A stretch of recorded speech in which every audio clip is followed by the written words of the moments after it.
Va. Pues entonces el día de hoy toca ver el tema de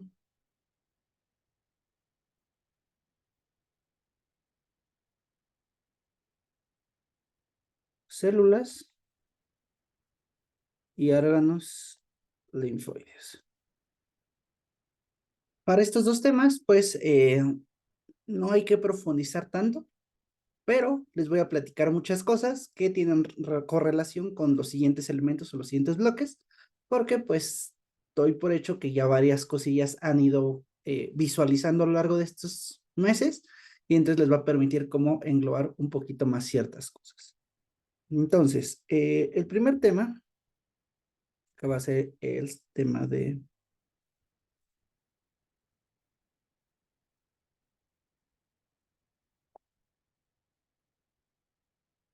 células inmunes,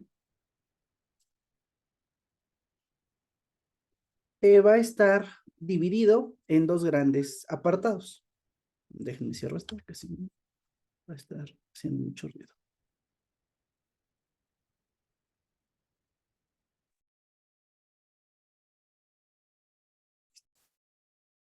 Entonces va a estar dividido en dos apartados. Uno, la parte estructural, o sea, ¿cómo decirlo? Como cuando yo quiero entender cómo es una célula, debo conocer los elementos celulares importantes.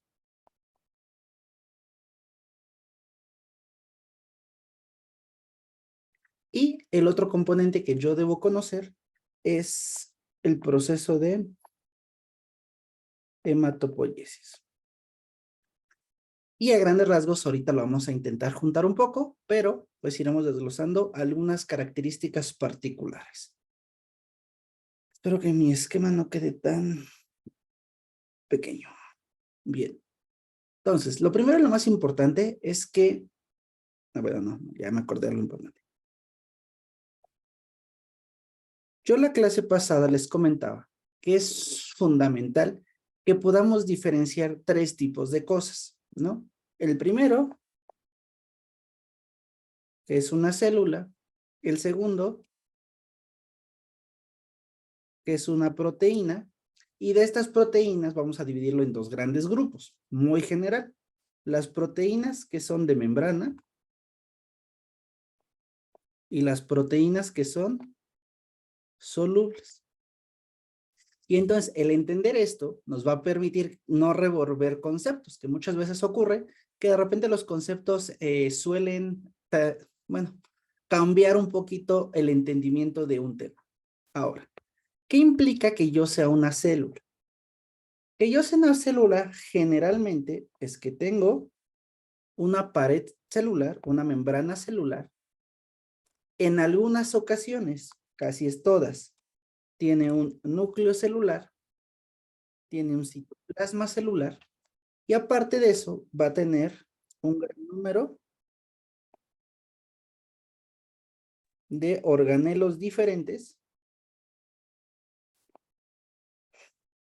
que en teoría todas estas conformaciones interactúan entre sí.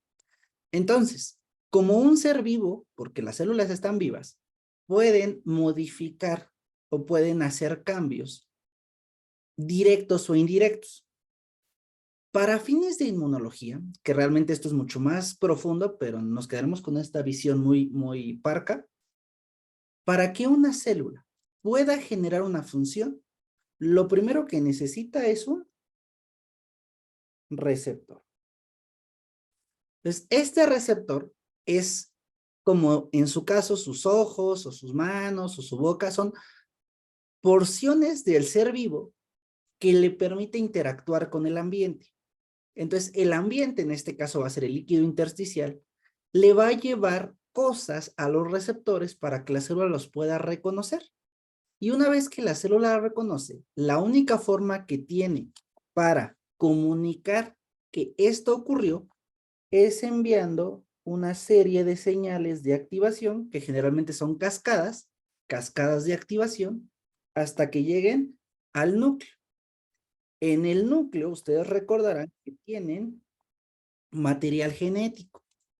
Y ese material genético, para poder utilizarlo, tiene que hacer varios procesos. Primero, un proceso de duplicación, después un proceso de transcripción, y después de ese proceso de transcripción, este RNA, que es una fibra, va a salir del núcleo de este lado. Me voy a poner el DNA morado para ver si así queda un poco más claro. Esta fibra de RNA sale y va a salir como un RNA mensajero y va a convertirse en un RNA ribosomal. ¿Qué quiero decir con esto? Este RNA ribosomal va a llevar a los ribosomas en el retículo endoplásmico y aquí, ¿cuál va a ser el efecto? El efecto de la activación va a generar una proteína. Entonces, ¿qué quiere decir esto? Que una célula, para que se pueda activar en cualquier proceso que ustedes vean o revisen, va a reconocer, va a enviar una cascada de señalización, va a activar el núcleo y esto va a permitir generar proteínas. Entonces, casi todas las funciones efectoras celulares van a culminar en la generación de una proteína. Esas proteínas tienen múltiples funciones. ¿Qué funciones conocemos? Bueno, las proteínas de membrana, pues pueden servir como receptor, pueden servir como canal, pueden servir como correceptor, pueden servir como molécula coestimulador, pueden servir como, de las que nos importan, como molécula de adhesión celular, ¿no? Entonces, todas estas proteínas se expresaron en la membrana de la célula gracias a que la célula se activó. Ahora, hay algunas células que no necesitan esas proteínas en su membrana. La forma de activarse es liberando proteínas. ¿Y qué proteínas pueden ser? Pues pueden ser desde citocinas, pueden ser desde moléculas del complemento, pueden ser desde péptidos antimicrobianos o pueden ser anticuerpos. Y si se dan cuenta, todas estas tienen que ver con el componente soluble o el componente humoral del sistema inmune. Entonces, tienen que tener muy claro que las células es la unidad funcional que hace cosas, pero que esa célula por sí misma no va a funcionar. ¿Qué necesita para poder funcionar? Que tenga proteínas. Entonces, nosotros inmunológicamente lo que tenemos que entender es que para que cualquiera de estas células sea considerada un tipo u otro tipo, la forma más sencilla es estudiándoles su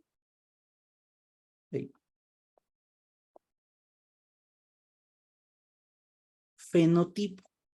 Es decir, qué proteínas hay alrededor de su célula. Y en el chat póngame por favor cuál es la nomenclatura general que se utiliza para nombrar a esas proteínas de superficie que me sirven para nombrar o para decidir qué tipo de célula estoy hablando, ¿no? Entonces, bueno, exacto, muy bien. Entonces, como nos dice, el fenotipo más importantes que vamos a utilizar son los clústeres de diferenciación. Un clúster de diferenciación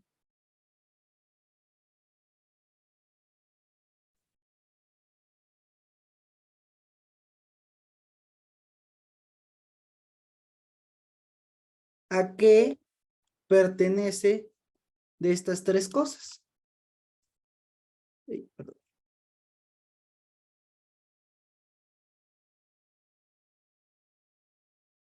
¿Quién da más? ¿Quién da menos?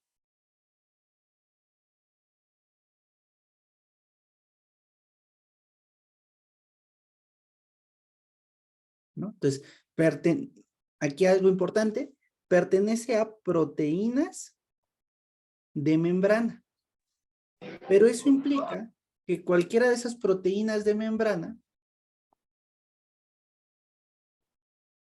Puede ser cualquiera de estas cosas.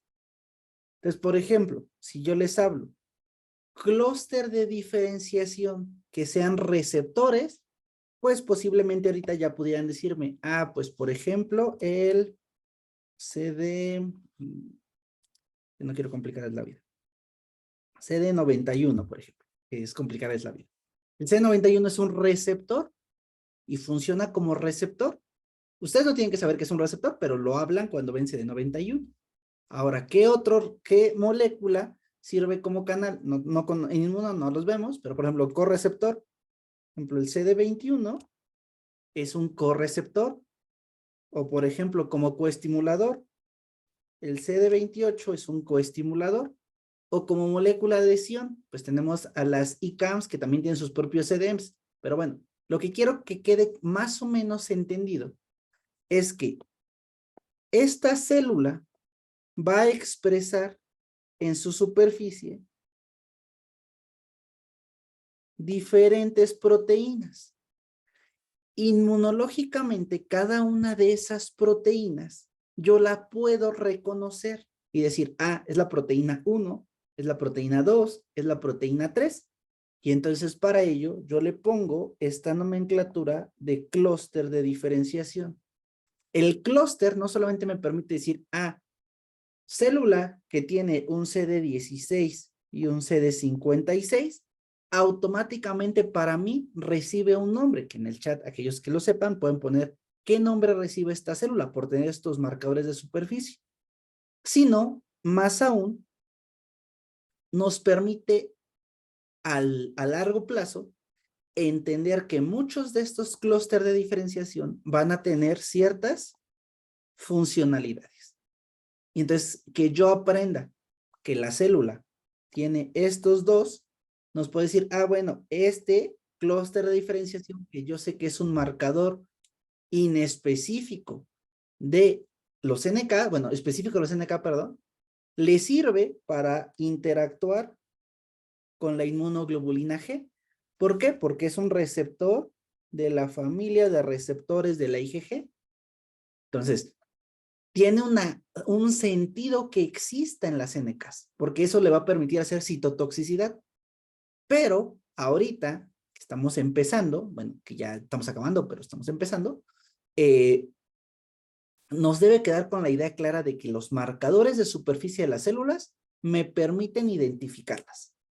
Y más adelante tienen que ir completando esos huecos conceptuales con, que tenga este marcador, ¿para qué le sirve esta célula?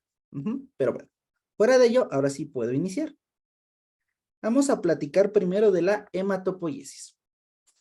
Con respecto a la hematopoiesis, lo primero y más importante es mencionar que todo viene de una célula madre. Es la célula madre hematopoyética. La célula madre hematopoyética la vamos a abreviar como HSC.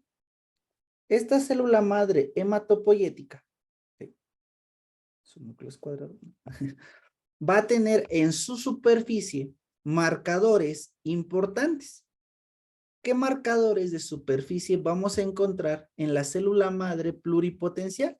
Pues principalmente, bueno, tal vez el más representativo de estos va a ser el CD34.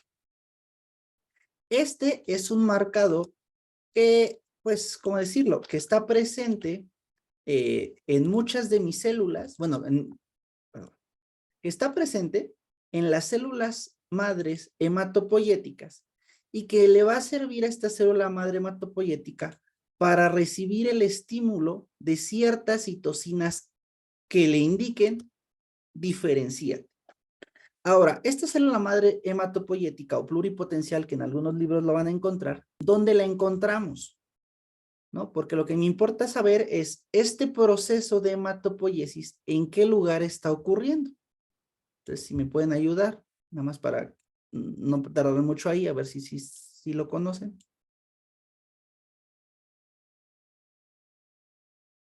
Bien.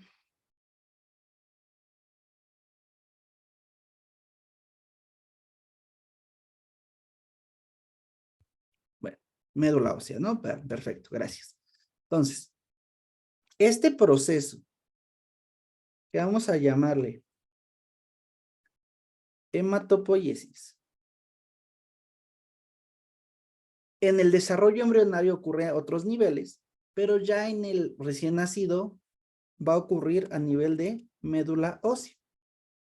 En médula ósea, estas células madres hematopoyética que expresan CD34 también expresan otro clúster de diferenciación que vamos a conocer como c-KIT. c-KIT, el C de real, que no es tan importante, pero pues que lo debemos conocer, es CD117. Entonces, cualquier célula que yo encuentre que es CD34 positivo, c-KIT positivo, automáticamente se vuelve una célula madre hematopoyética. Y listo. Es lo único que deben saber. Bueno, sí. Entonces, esta célula madre hematopoyética me va a dar lugar a dos estirpes, es decir, a dos líneas celulares directas. Esas dos líneas celulares directas son fundamentales para el entendimiento del sistema inmune. Y justo un poquito, así como muy general, dividen una estirpe innata y una estirpe adaptativa. No es completamente cierto, pero bueno, vamos a quedarnos ahorita con eso. La primera va a ser esta estirpe y va a ser esta estirpe. No vamos a hablar de todo lo que hay intermedio porque sería mucho. Entonces solo hablaremos que hay un progenitor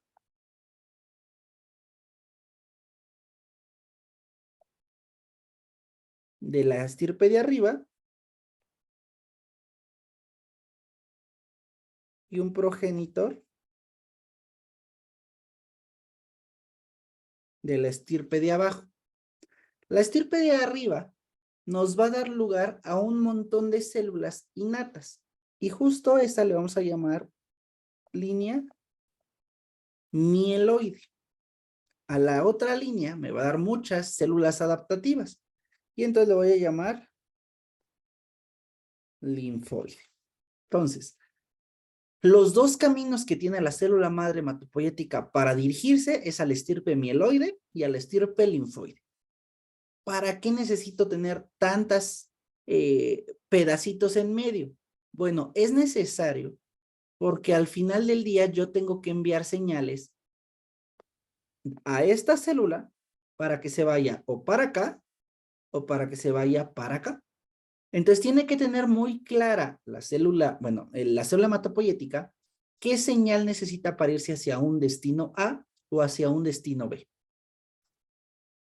Esta señal está mediada por por citocinas. ¿Qué citocinas? Las citocinas de hematopoiesis. Entonces las citocinas hematopoyéticas son las que dirigen hacia la línea mieloide o hacia la línea linfoide. Pero bueno, más allá de todo el choro que podría darles de esto, realmente vamos a mencionar las células que provienen de cada uno de estas progenitores.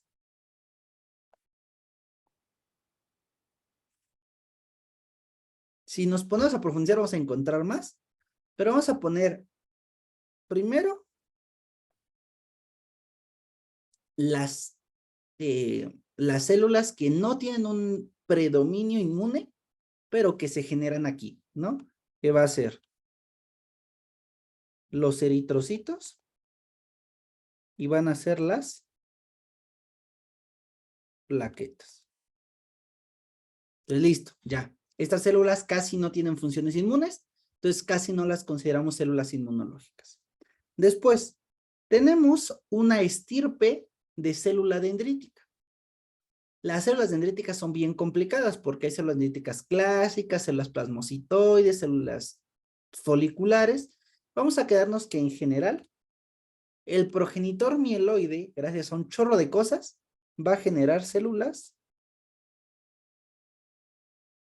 dendríticas. Y ya.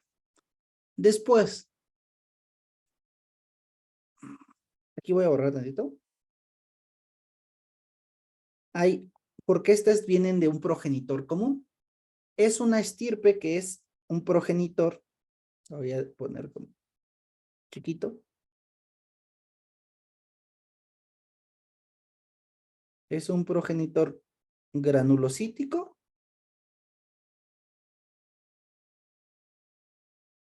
mononuclear.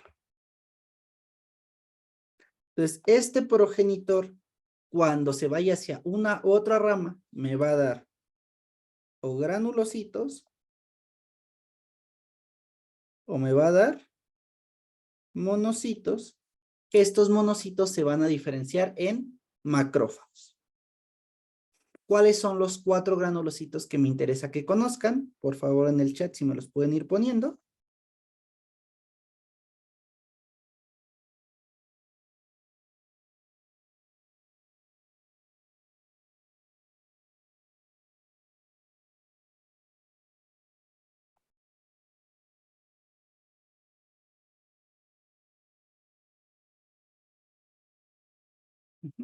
Entonces va.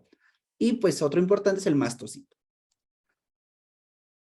Todas estas células granulocíticas realmente lo que favorecen es crear una célula que en su interior tenga gránulos preformados de algo, que después entenderemos qué gránulos tiene.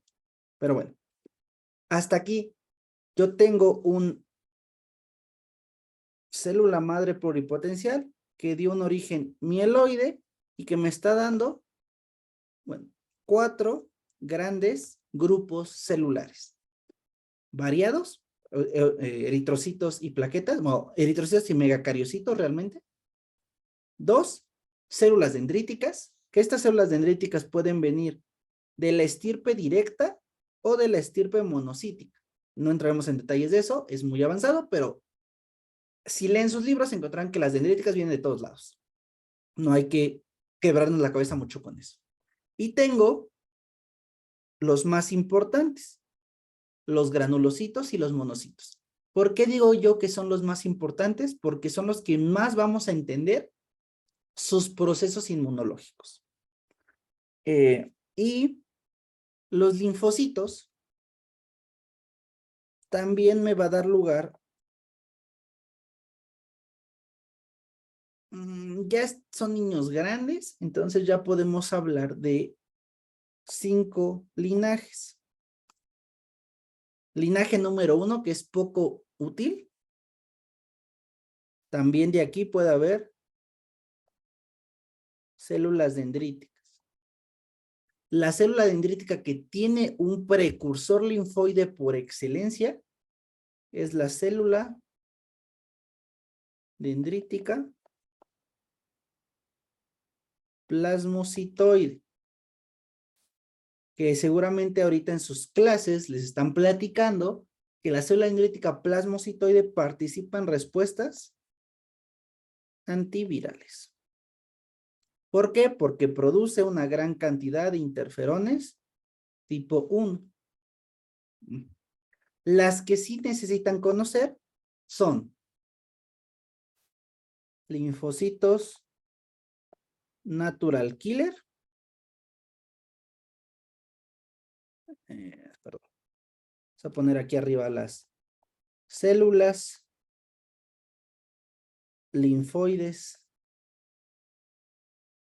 innatas, que abreviamos como ILC o ILCES, los linfocitos T y los linfocitos B. Ahora, si nosotros vemos la perspectiva completa, yo puedo hacer una línea aquí y todo lo que está por arriba, ¿a qué tipo de respuesta pertenece? Va a pertenecer a la respuesta inmune innata. Todo lo que está por debajo de esta línea va a ser parte de la respuesta inmune adaptativa. Y ya, muy bonito, muy sencillo. Hay que empezar a complicarlo. Bueno, no es que quiera complicarlo, es que es complicado por sí. No, no es mi culpa. Entonces, ¿cómo vamos a complicar esto? Primer elemento de complicación. Yo les dije, la mayoría de estas células tiene un estímulo que permite su diferenciación. ¿Esto qué quiere decir? Que para yo lograr generar una estirpe en particular, tengo que tener un perfil de citocinas. Es decir, ¿qué es un perfil de citocinas? Quedamos que las citocinas eran las proteínas del lenguaje de las células. Entonces, las citocinas, que son proteínas de comunicación celular, dependiendo de si la citocina empieza a decir paro, paro, paro, paro, ¿qué van a hacer todas las células? Se van a ir a paro. ¿Por qué? Porque las citocinas están mandando una señal muy directa. Entonces, en este caso, las citocinas van a determinar hacia qué linaje se va a ir cada una de las células precursoras. Ejemplos, que creo que es lo importante. Vamos a ponerlo con azul clarito. Quede muy claro en su esquema que el azul clarito, este azul, lo voy a poner hasta un poco más grande.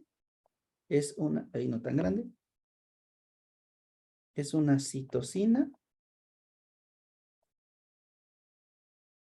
hematopoyética. Entonces, pues, como citocina hematopoyética tiene la capacidad de generar hematopoiesis. Entonces, una citocina hematopoyética va a permitir que se haga un linaje. Ahora, si ustedes recuerdan, vimos la clase pasada que había propiedades de las citocinas y una de ellas era tanto el pleiotropismo como la redundancia. Si alguien puede, me puede escribir en el chat qué era pleiotropismo y qué era la redundancia, para que el resto le quede un poco más claro si no pudo estar, pero mientras les voy platicando. Eso implica que muchas veces requiero o una citocina o una suma de citocinas para hacer algo. Por ejemplo, la interleucina 3 lo que permite es activar a la madre hematopoyética. Entonces la hematopoyética se divide, y se divide, y se divide, y se divide. Entonces, si solamente hay interleucina 3, si la única que existe es la IL-3, todo el destino de las células que van dividiéndose en la hematopoyética se van a ir a células mieloides. Todas van a ser células mieloides. Pero, si aparte de interleucina 3, yo llegara a tener interleucina 7, entonces la sinergia de la IL-3 y la L7 me va a llevar a generar un estirpe linfoide. ¿Va? Entonces, así como a grandes rasgos, las citocinas hematopoyéticas actúan sobre células y le dicen qué camino elegir. Yo ya estoy activando o estoy permitiendo que la célula por sí misma ya sea un precursor. O sea, ya estamos aquí porque había IL-3, hoy ya estamos aquí porque había IL-3 más IL-7. A partir de ahí, ¿qué tengo que hacer? Poner más citocinas hematopoyéticas para hacer cada uno de estas cosas. Entonces, muy rápido, porque tampoco nos vamos a tener mucho en ello. ¿Qué necesito para generar eritrocitos? Eritropoyetina. ¿Qué necesito para generar plaquetas o megacariocitos? Interleucina 11. ¿Qué necesito para generar la estirpe granulocítica mielocítica? Las unidades formadoras de colonias de granulocitos y monocitos. Como se ve muy raro así, lo voy a poner como los factores estimulantes de colonias, ¿no? Entonces, los factores estimulantes de colonias van a permitir formar la estirpe completa. Y ya una vez que tengo la estirpe completa, dependiendo de qué encuentre, es hacia qué se va a ir. Por ejemplo, si yo tengo el factor estimulante de colonias de monocitos, voy a generar un monocito. Si yo tengo el factor estimulante de colonias de granulocitos, voy a generar un granulocito. Pero más aún, si yo de repente tengo interleucina 9, genero mastocitos. Si yo tengo Para el caso del neutrófilo es como más raro, pero se ve bien feo. Interleucina 17, para el eosinófilo necesito interleucina 5, y para el basófilo, ese solito se hace, pero vamos a ponerle que es más interleucina 3. Entonces, resumen, para la estirpe mielocítica, yo ocupo eritropoyetina para el eritrocito, interleucina 11 para las plaquetas, interleucina 9 para los mastocitos, que antes fue un granulocito gracias al factor estimulante de colonias de granulocitos, y que antes fue una estirpe granulocítica mielocítica gracias a un factor estimulante de colonia de granulocitos monocitos. Es muy complicado, pero es así, ¿no? Entonces, mastocito IL9, neutrófilo IL7, eosinófilo IL5 y basófilo IL3. Y con eso ya tenemos todas las citocinas hematopoyéticas que participan. Pero, bueno, no pusieron, pero la redundancia y el pleiotropismo hace que de repente haya estímulos que favorezcan o que inhiban alguno de estas proliferaciones. Importa cuando se vayan a estudiar hematología, y en hematología se dan cuenta que hacen con pacientes con terapias de quimioterapia, la cual tienen que recobrar las poblaciones, y entonces utilizan muchos de estos factores para favorecer que el paciente vuelva a tener células, ¿no? Entonces, hay un chorro de aplicaciones clínicas para esto, pero bueno, no toca en este momento. El progenitor linfoide. En general, para los linfocitos es muy sencillo. Ya me acordé de una que me faltó. ¿Dónde quedaron las células dendríticas? Aquí está. Normalmente para la célula dendrítica clásica, tengo al FLT3. Pero así como que no es como hay muchas variantes de dendríticas, no es tan representativo. Pero bueno, sí, FLT3 pueden encontrar que es una citocina hematopoyética para las dendríticas. Ahora sí, regresamos. Los NKs, ¿qué citocina hematopoyética necesitan? IL-15. Las cinatas no requieren nada, necesitan principalmente alarminas para poder generarse, entonces no las vamos a platicar. Las T generan o necesitan interleucina 2 y las B requieren interleucina 4. Y con esto ya tenemos todas las citocinas hematopoyéticas que puede tener un individuo para generar las células inmunes que yo voy a llamarles leucocitos. ¿Dudas hasta aquí? Va, entonces denme 2 minutos que olvidé mi vasito de agua, entonces voy por mi vasito de agua y regreso. Y listo. El último, tenemos que platicar, es el basófilo. El basófilo es muy similar al mastocito. Entonces, tanto basófilos como mastocitos se comen, o bueno, se estudian de la misma forma. Diferencias entre uno y otro. El mastocito es más una célula que está en el epitelio. El basófilo es una célula que está más en sangre. Ambos tienen la función de granularse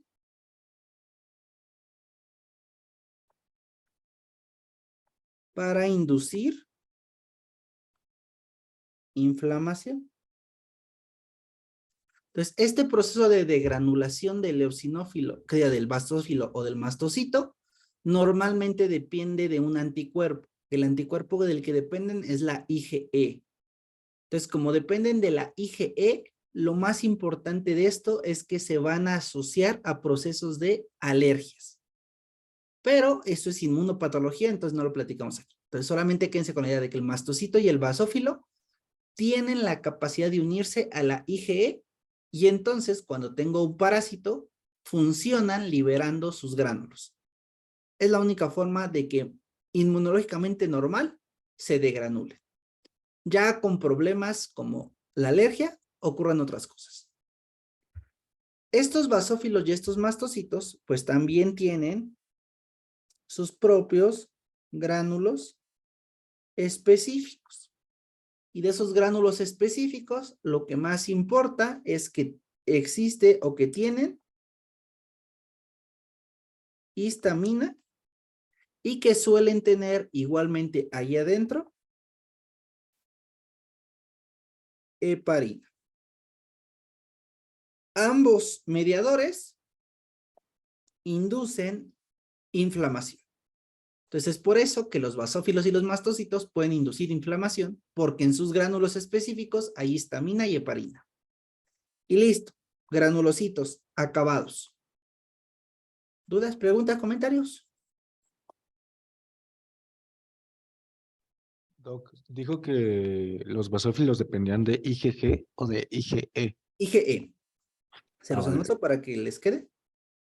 Pero de lo que depende, bueno, miren, por ejemplo, el basófilo, que más o menos es así, y un centro, bueno, con mucha coloración básica, suelen tener un receptor aquí, y este receptor lo que hace es permitir que una IgE se pueda pegar.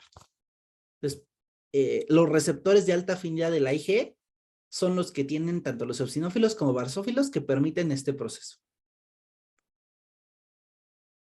Y listo, ¿no?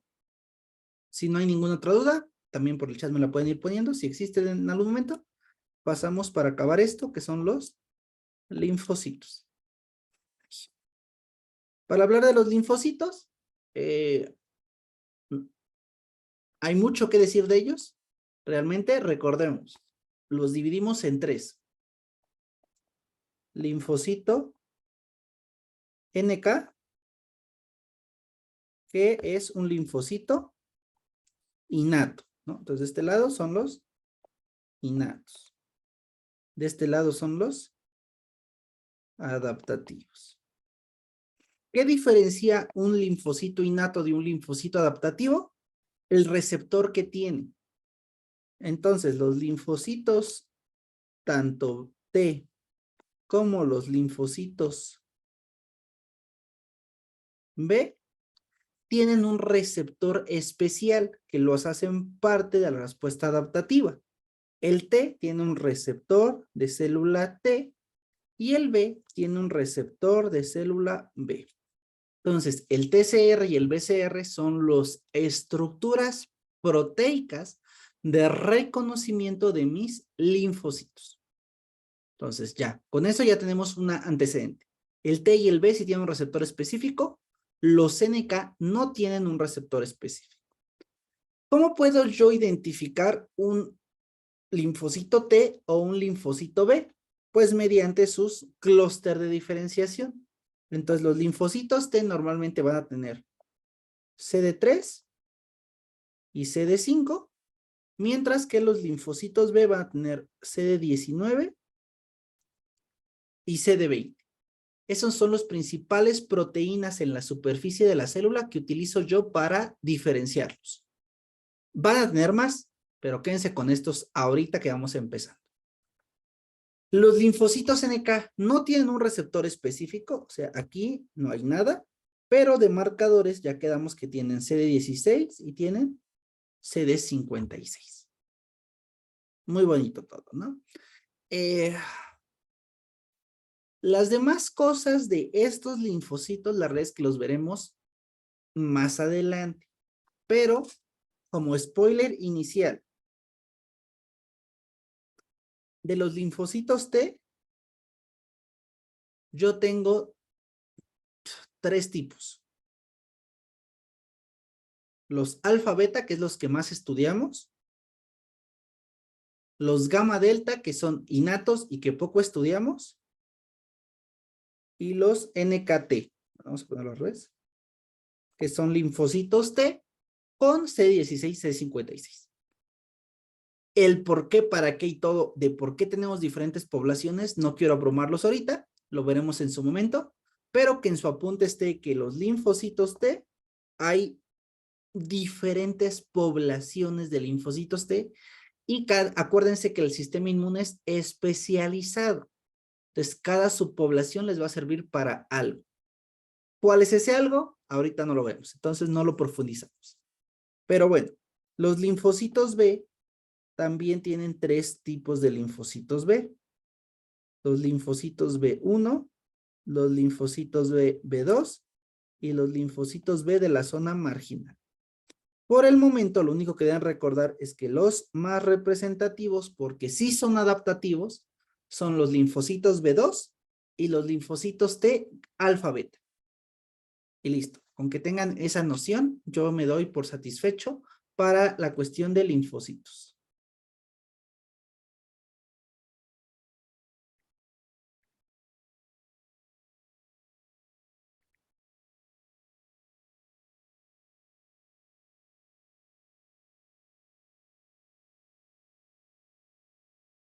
Entonces, con eso acabamos las células. Seguramente hay más detallitos por ahí. Si en el transcurso de las sesiones se acuerdan de algo que les llame la atención, lo platicamos muy general. Pero quedemos con estas ideas por ahora. Hay una hematopoiesis. Esa hematopoiesis me permite generar y diferenciar células. Y entonces de tener yo una célula madre, tengo células específicas, que cada una tiene una función particular. Para yo entender la hematopoiesis, necesito conocer qué citocinas intervienen para generar un diferente tipo de célula. 2, cada una de las células tiene función y tiene una estructura particular. Si nosotros queremos entenderla muy grandes rasgos, pues podemos dividirlo con ¿para qué funcionan? Siendo así que funcionan como fagocitos, como granulocitos, con liberación de sus gránulos y como linfocitos. Los fagocitos son 3, célula, bueno, macrófago, célula dendrítica y neutrófilo. Los granulocitos son 4, neutrófilo, eosinófilo, basófilo y mastocito, y los linfocitos para su estudio ahorita son 3, los T, los B y los NK. Cada uno de ellos tiene características estructurales particulares y componentes particulares, que fue un poquito lo que platicamos durante esta sesión. No sé si haya dudas o acabamos con órganos linfoides.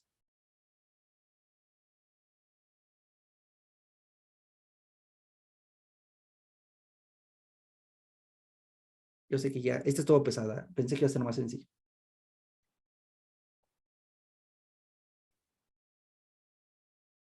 Va, rápidamente. Linfocitos. Los linfocitos los divido en linfocitos innatos y los divido en linfocitos adaptativos.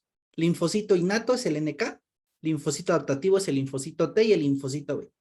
¿Qué diferencia un innato de un adaptativo? La presencia de un receptor. Los receptores específicos, cuando son adaptativos, pues reciben el nombre de la célula. Cuando es un linfocito T es un TCR, cuando es el linfocito B es un BCR. Todos estos receptores tienen características de adaptativos y luego lo platicamos.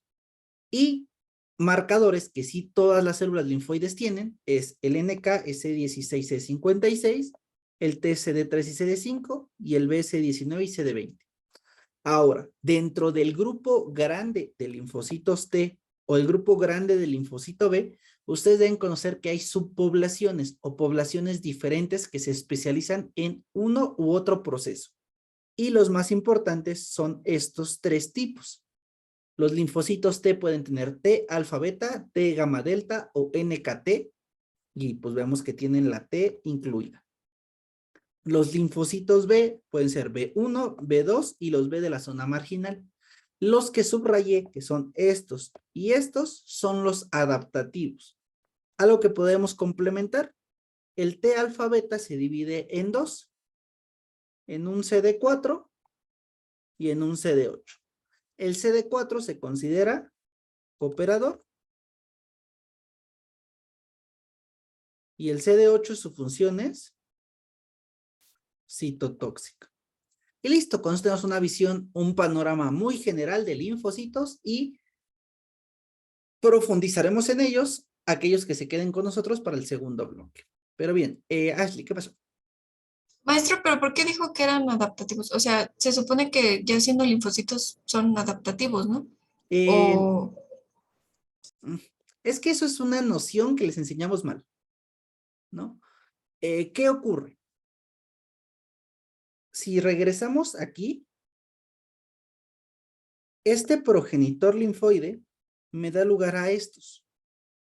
Pero algo que no les decimos es que los únicos que genero son los alfa, beta y los B2. Los otros, es decir, estos y estos vienen de saco vitelino o de hígado fetal. Entonces, en el proceso embrionario hay zonas extramedulares donde hay hematopoiesis. Entonces, estoy formando linfocitos B y estoy formando linfocitos T. ¿Por qué? Porque tienen características fenotípicas de linfocitos T y B. Pero como no están creciendo en médula ósea y no se están diferenciando desde médula ósea, tienen diferencias estructurales y la más importante es el receptor. El receptor que tienen unos no es el mismo que tienen los otros. Y eso hace que su especificidad sea muy baja y que su diversidad sea muy baja. Como la diversidad de estos y de estos es tan baja, los englobamos en una respuesta inmune que tiene baja especificidad y baja diversidad, que es la respuesta innata. Entonces, es como un poco de contexto, pero la realidad es que los únicos linfocitos adaptativos como tal son los que yo subrayé. Todo lo demás que encuentren son innatos. Ok, gracias, maestro. No, de nada. Ok, y ya, para acabar nuestra sesión de hoy, vamos a ver órganos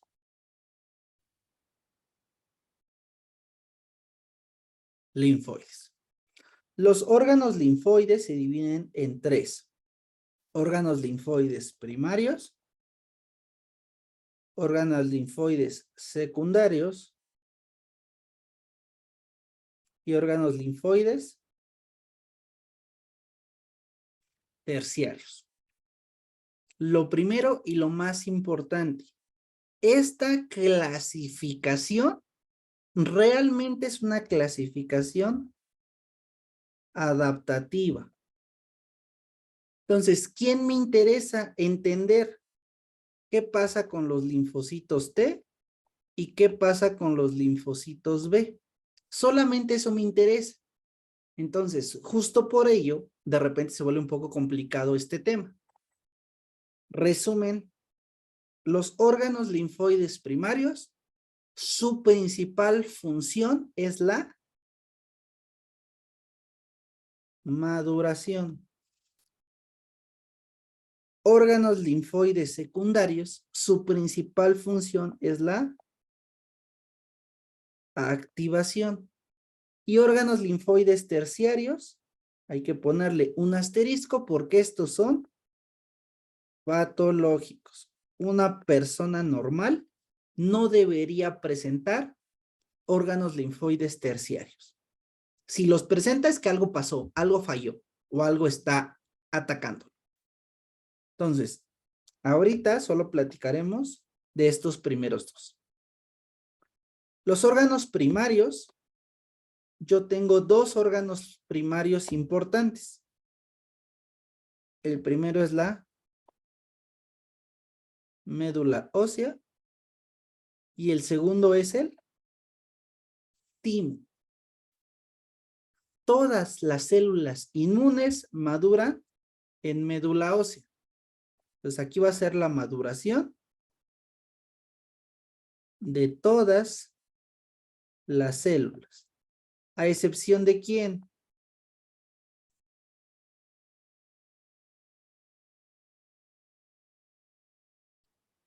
¿Quién madura en otro lado? ¿Este?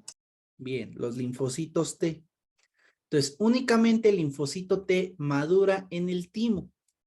Y esto lo que me permite a grandes rasgos es entender cómo yo necesito que el linfocito T se salga de médula ósea, se vaya al timo y ahí tenga las células que le permitan madurar.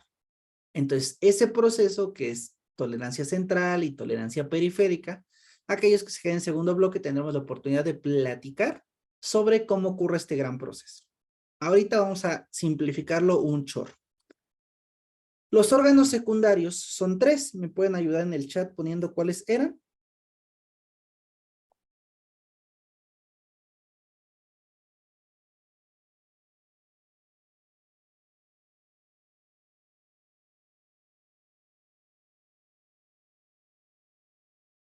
Entonces, ganglio linfático, el vaso y todos los tejidos linfoides asociados a mucosas, que ya este bloque aprendieron que son el MALT, el GALT, el BALT, el SALT y un chorro de ALTs, ¿no? Entonces, todos esos son tejidos linfoides que están pegados a una mucosa.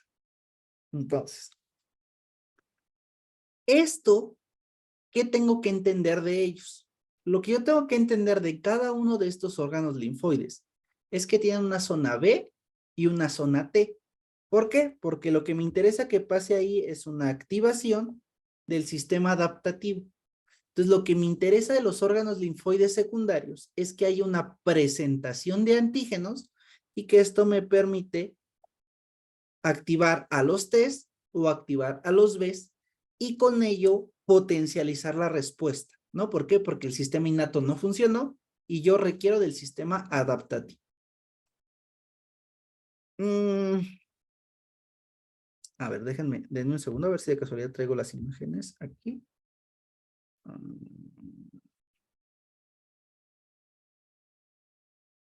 Sí, aquí hay una, no está tan padre. A ver si traigo otra. Bueno.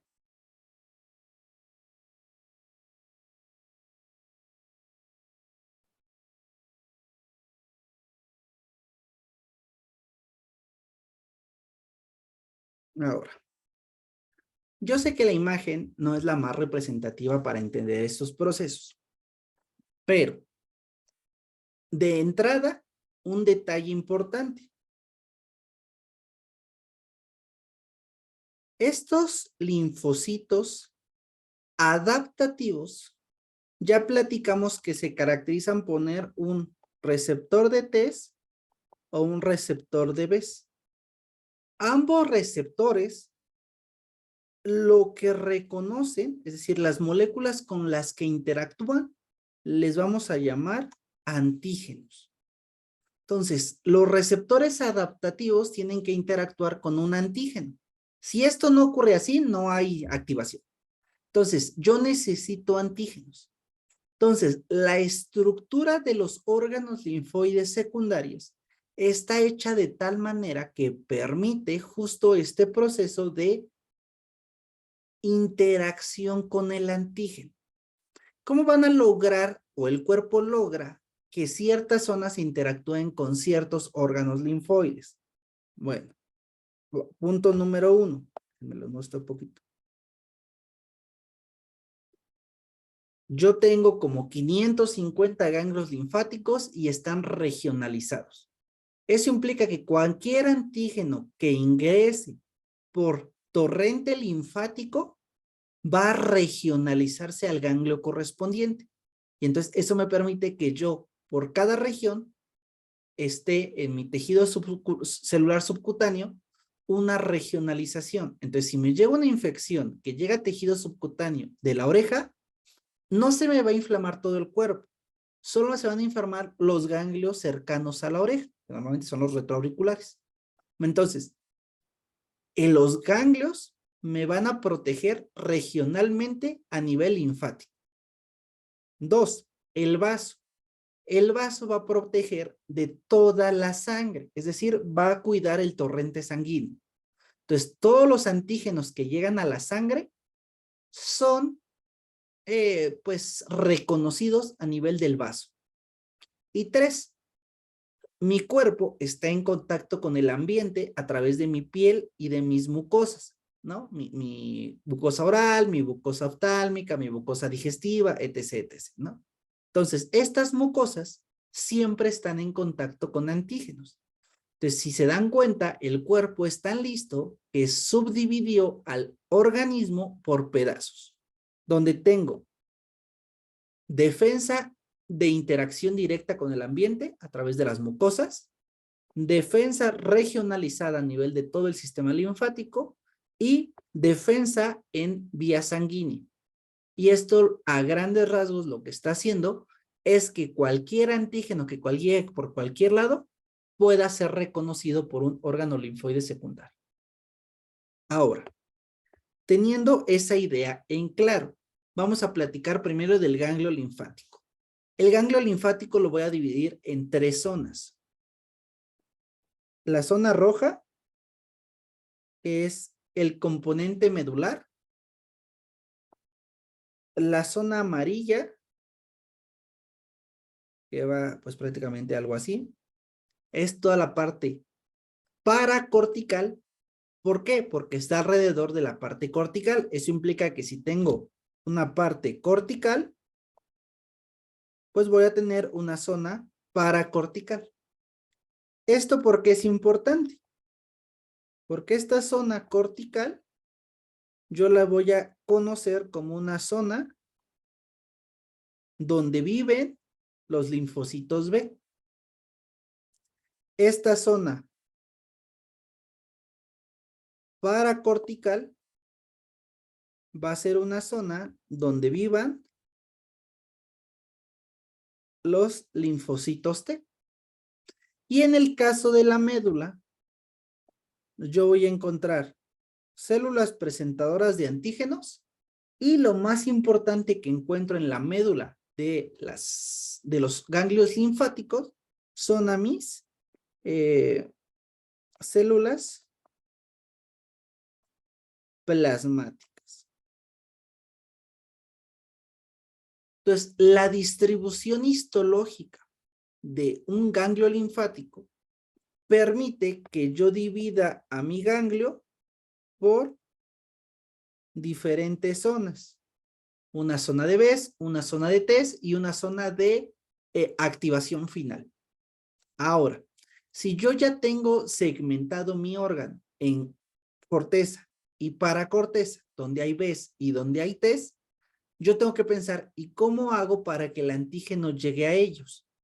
Y justo para ello existe un sistema linfático en el ganglio, por eso se llama ganglio linfático, el cual recibe vasos linfáticos aferentes porque están llegando y un único vaso linfático eferente porque está saliendo. Entonces, yo tengo una división TB, corteza y paracorteza. Y yo tengo una división linfática con mis vasos aferentes y mi vaso eferente. Y todo esto hace que sea muy sencillo interactuar los antígenos que llegan aquí con la zona B y con la zona T. Y justo como ocurre la activación, la interacción de moléculas y todas esas cosillas, la platicamos en activación. Ahorita quedamos con la idea de que en el ganglio linfático llegan los antígenos de la linfa a través de los vasos linfáticos aferentes y entran en contacto con los B's en la corteza y con los T's en la paracorteza para terminar juntando todas esas células que están reconociendo algo y llevándolos a la médula linfática. Y listo. Seguro hay dudas de esto, pero pues algún día los volvemos a platicar.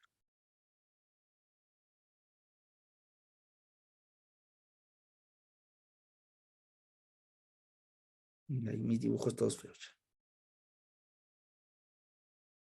Ah, ah.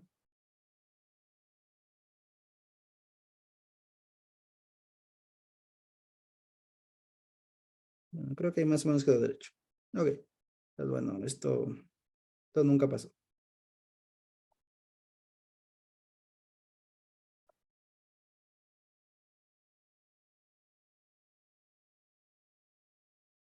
Bueno, hice lo que se puso. Va. Segundo órgano linfoide.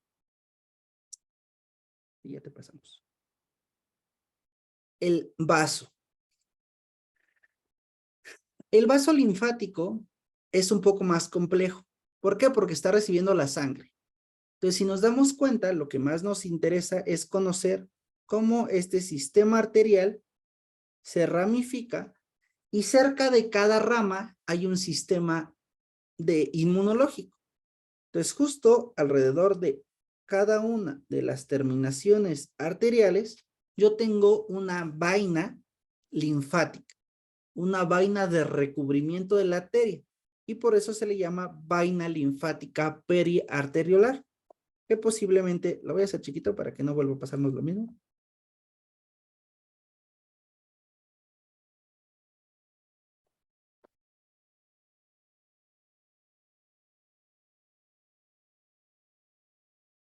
Más o menos ahí quedó.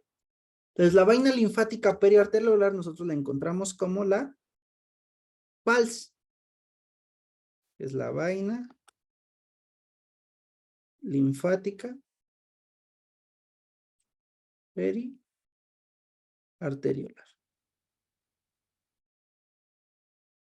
Entonces, esta vaina linfática periarteriolar va a tener o va a rodear a la arteria que está ingresando en la zona linfática y va a tener dos componentes. El único importante que me interesa que ustedes recuerden es este componente blanquito. Ese componente blanquito es el folículo.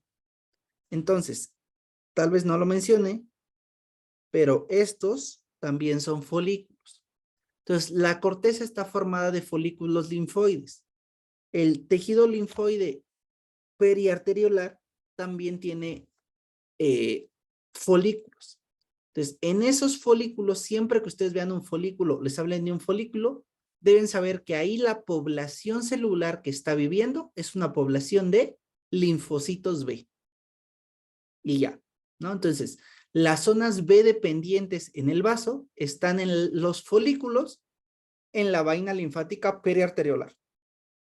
Todo lo demás, o sea, todo esto verde, son zonas de linfocitos T. Entonces, tengo mi arteria, tengo zona T y tengo una zona de folículos que es la zona B. Así está distribuido el vaso. La realidad es que si nosotros estudiamos el vaso histológicamente, me voy a encontrar con dos zonas. Esta zona y toda esta zona. La primera zona ya quedamos que es el sistema linfático. Y como es sistema linfático, el color que adquiere durante la addición es un color blanco. Entonces, por eso a esa zona del vaso le llamamos pulpa blanca. Todo lo demás, todo lo que está aquí alrededor, hay sinusoides esplénicos, es decir, zonas donde se intercambia la sangre de cierta manera. Entonces, en esas zonas esplénicas voy a tener una gran cantidad de eritrocitos. Y como hay muchos eritrocitos, cuando yo los veo en el microscopio, eso se ve rojo. Y entonces eso hace que yo tenga una pulpa blanca, que es esto, y yo tenga una pulpa roja, que es lo otro. Entonces, el vaso se divide en pulpa blanca, pulpa roja, y la pulpa blanca, que es la parte inmune, es la que me interesa, tiene una zona T y una zona B, que son la corteza, que ya son los folículos. Ya estamos cansados de esta hora. Va. Y por último,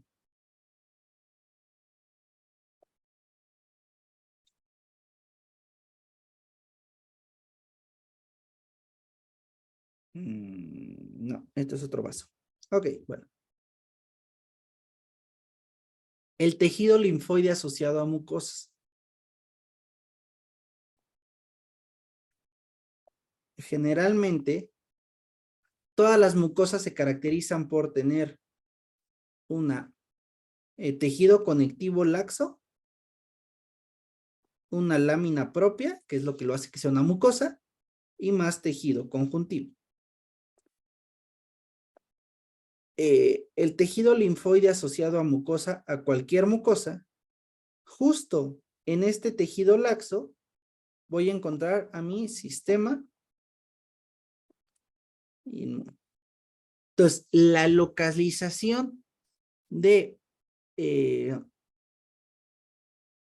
del sistema inmune dentro del tejido linfoide asociado a mucosas, lo que hace o lo que encuentro es que también tiene una distribución muy similar. Tiene unas bolas, que es la parte de linfocitos B, que estas bolas las conocemos como folículos, y tiene de forma difusa, es decir, de forma regada, linfocitos T. Y ya. Bueno, de tejido linfoide tienen que platicar este bloque, que es todo la inmunidad a mucosas. Entonces podrán ver ahí cómo esto se relaciona con las células M, con las células de Panel, con la transitosis, con la activación, ¿no? Pero bueno, eso ya es más de tercer bloque. Ahorita quédense con una idea muy global de los tres órganos que acabamos de ver. Ganglio linfático, zona B y zona T. En el ganglio linfático, la zona B está en la corteza y la zona T está en la paracorteza. Ya, lo que me interesa ahorita es que entiendan adaptativamente dónde se encuentra cada uno de los linfocitos. Vaso. El vaso se divide en pulpa roja y pulpa blanca. En la pulpa blanca están todos los linfocitos. O sea, la pulpa blanca es la parte linfoide y es la que me importa. Entonces, si yo hago un acercamiento a la pulpa blanca, tengo una región verde y una región blanca. La región blanca se le llama folículo. En el folículo están todos los Bs. En la región verde están todos los Ts. Y entonces, si yo tengo que decir dónde están los Ts, están en la vaina linfática periarteriolar. Si yo tengo dónde decir dónde están los Bs, están en los folículos asociadas a la vaina linfática periarteriolar. Pero todo esto, o sea, toda esta parte de aquí, yo la considero pulpa blanca. Entonces, tanto los Bs como los Ts están en la pulpa blanca. Mientras que la pulpa roja está formada exclusivamente de eritrocitos. El tejido linfoide asociado a mucosa. En su lámina propia o en su tejido conectivo, tengo linfocitos B agrupados en folículos y tengo linfocitos T regados, que se les llama linfocitos T difusos. ¿Por qué? Porque el tejido linfoide no tiene una cápsula o una corteza que lo permita restringir. Entonces, eso es lo principal que limita que el tejido linfoide se encuentre en un solo sitio. Se encuentra difuminado en toda la mucosa. Y es lo que permite que nos proteja contra bichos o microorganismos. Y solo me faltó una cosita, bueno, me faltaron varias cosas, pero de las que me acuerdo importantes en este momento es a nivel del vaso. Ustedes están viendo que hay una pulpa roja y que hay una pulpa blanca. Pero justo en esta transición, es decir, toda esa parte moradita que están representando en el esquema, no es ni pulpa blanca ni es pulpa roja. Es una zona que está al margen de las dos y entonces se le llama zona marginal. Y aquí hay algo que los confunde mucho. La zona marginal no es la zona B dependiente. No viven, bueno, o sea, los linfocitos B adaptativos, que son los B2, viven en los folículos. Entonces, los folículos del vaso es donde están los linfocitos B importantes. Pero hay una subpoblación muy especial de linfocitos B, que se le llama linfocitos B de la zona marginal. Y aunque no se los platiqué como tal, podemos encontrar que los linfocitos B de la zona marginal, que son parte de los linfocitos B, son linfocitos B innatos. Y entonces, a veces se confunden en que al ser una zona donde viven los linfocitos B, ahí viven todos los linfocitos B. No, realmente las zonas de linfocitos B es los folículos y hay una zona agregada que es la zona marginal donde hay linfocitos B de zona marginal. Va, entonces sí, justo Ashley nos ayuda comentándonos otra cosa importante de los órganos linfoides, que es la vénula de endotelio alto. ¿Qué es la vénula de endotelio alto? Las vénulas de endotelio alto, aquí se alcanzan a ver un poquito, bueno, lo voy a hacer la imagen grande porque si no, no la alcanzan a vislumbrar. Son estas de aquí. Las vénulas de endotelio alto son estructuras donde el endotelio es prácticamente cúbico. Eso permite que su eje transversal y su eje longitudinal son iguales. Esas vénulas de endotelio alto están presentes en los órganos linfoides porque justo por ahí es donde migran los linfocitos. Entonces, los linfocitos para poder llegar a en este caso el ganglio, o en el caso del tejido linfoide asociado a mucosas, ahí necesitan existir para permitir la llegada de los linfocitos. ¿Por qué el vaso no los necesita? porque el vaso ya es una zona vascular, porque está recibiendo los antígenos sanguíneos. Entonces, todos los linfocitos que van a vivir en el vaso llegan directamente por la sangre. Pero en el caso del ganglio y en el caso del tejido linfoide que no tiene una irrigación directa, tienen que llegar por una arteria asociada, que le llamamos vénula de endotelio alto. Y justo esta vénula de endotelio alto, pues, se encuentra en zonas particulares. Por ejemplo, en el ganglio, yo lo voy a encontrar en la paracorteza. ¿Para qué va a servir esa vénula de endotelio alto? Para la migración o la salida de los leucocitos. Pero sí, muchas gracias. Así todo lo que se acuerden, que yo no esté diciéndoles, me avisan, porque todo es importante, pero son muchas cosas y de repente ya no les platico por tiempo todo lo que debería. Pero bueno, hasta aquí más o menos claro que es un órgano linfoide, para qué me sirven los primarios, para qué me sirven los secundarios y cómo están clasificados en general. Va, gracias. Ok, pues muy bien. Entonces, su tarea, pues lean órganos linfoides terciarios, que es una monografía, y pues eso va a, pues va a ser un poquito como más memorístico que realmente entendimiento. Es un órgano linfoide, igual que el primario y secundario. La única diferencia es que ocurre ante infecciones crónicas o estímulos que están todo el tiempo, y eso hace que adquieran características muy similares a los órganos linfoides secundarios. ¿Cuáles son esas características? Una zona B y una zona T. Vénulas de endotelio alto, que tiene una delimitación, que tiene células dendríticas foliculares, que tiene una enzima que se llama AID, que ya pueden entender a este momento para qué les sirve, que hacen cambio de isotipo. O sea, como que esas características, que son 7 las que deben conocer, pues son parte de los órganos linfoides terciarios. Y pues listo, creo que con eso concluimos nuestra sesión de hoy. Una disculpa porque fuera un poquito más larga de lo que debería, pero bueno, las demás empezaron un poquito más cortas. Entonces, espero que les haya servido, y si tienen alguna duda particular, pues me avisan el próximo sabadito. Entonces, cuídense, descansen, suerte. Ah, no, el domingo nos vemos porque el sábado tienen depa. Entonces, cuídense, suerte en su examen y estudien mucho. Gracias, profe. Bye. Gracias, doctor.